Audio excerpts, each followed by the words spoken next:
Alright, the next one that we're going to talk about is solving by completing the square, which is personally one of my favorites. This is more common when we talk about something called conic sections. If we ever have to change the formatting, we would have to use completing the square a lot. So, in order to complete the square, I actually, for once, do not want this to equal 0. I actually want my x's on one side and my numerical values on the other.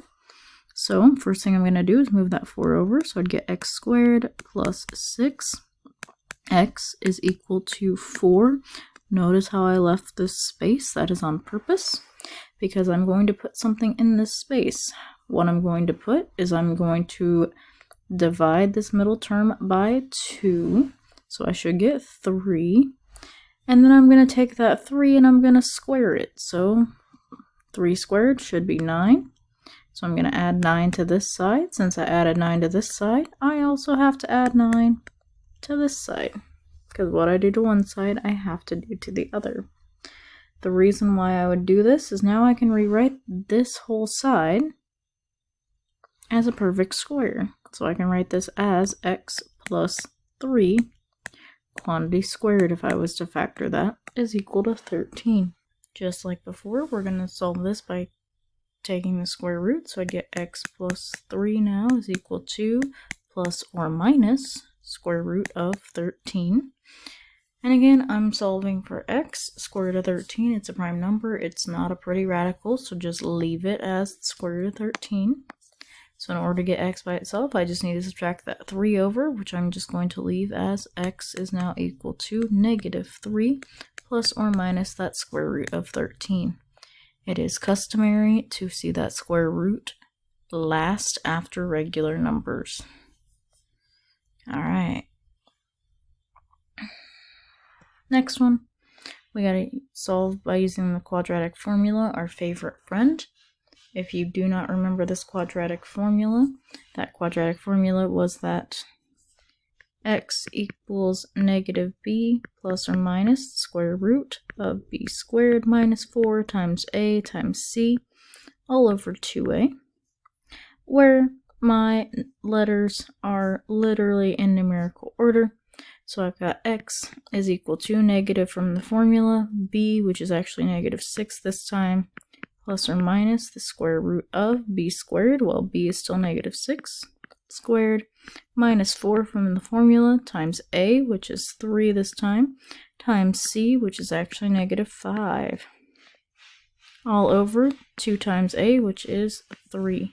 Alright, from here we just simplify, so that double negative is icky, so I try to get rid of it, so I get x is equal to 6 plus or minus square root of 36.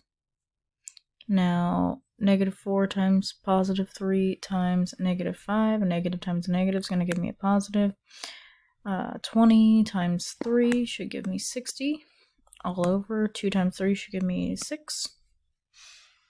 Alright. Simplifying this further, I should get x is equal to 6 plus or minus the square root of 96 all over 6. Alright. Now I look for a perfect square that goes into 96, so I get 6 over 6 plus or minus the square root of 96 over 6.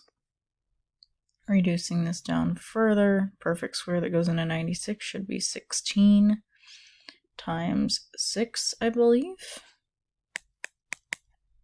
So 6 over 6 can get reduced to 1 plus or minus square root of 16 times, what did I just say it was, times 6 all over 6. Square root of 16 should give me 4, so I should get 1 plus or minus 4 square root of 6 all over 6. And that's as simplified as that gets. Cool. Moving on, let's do it again. First thing I need to do in order to use that quadratic formula should be setting it equal to 0. So I get x squared plus 5x plus, not plus, minus 12 this time is equal to 0. From here, plug it in. So we get x is equal to negative b, which b this time is 5, plus or minus the square root of b squared. Well, b is still 5, minus 4 from the formula, times a, which is 1, times c, which is negative 12 this time, all over 2 times a, but a is 1 this time still. And from here, we just go on and simplify. So x should be equal to negative 5, plus or minus the square root of 25. Now, negative 4 times negative 12 should give me positive 48. All over 2 times 1 gives me 2. From here, simplifying this, I should get x is equal to negative 5 plus or minus square root of 73, adding those two together, all over 2. Seeing if there's a perfect square that goes into those. Well, there's not a perfect square that goes into 73. That's unfortunate. So the most simplified I can make this is x is equal to negative 5 over 2 plus or minus the square root of 73 over 2. Alright. I believe this is the last one. So I've got to factor this. So again, factoring, I can use that box if I really want to. So I've got first term, first box, easy enough. Last term, last box, easy enough. Multiply my numbers, a times c, which is going to be 1 times negative 20, which will give me negative 20. Alright.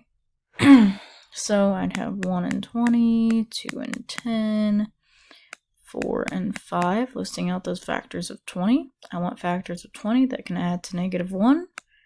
4 and 5 can get me to negative 1 by having a positive 4 and a negative 5.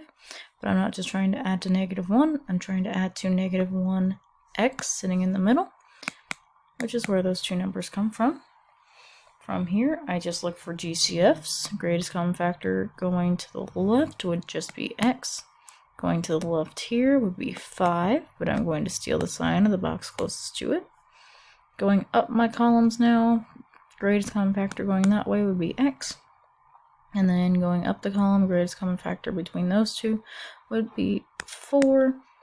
Stealing the sign, I would have positive, so all in all my factors would be x plus 4 and x minus 5. Of course, on this one, you guys also could have used guess and check, because anytime that you guys have just a 1, it's probably easier than just going through this box every single time. But if you guys really like the box, because it's something that kind of sticks in my brain and it might stick in your brain as well, you're more than welcome to use it. Other than that, have a great rest of your day.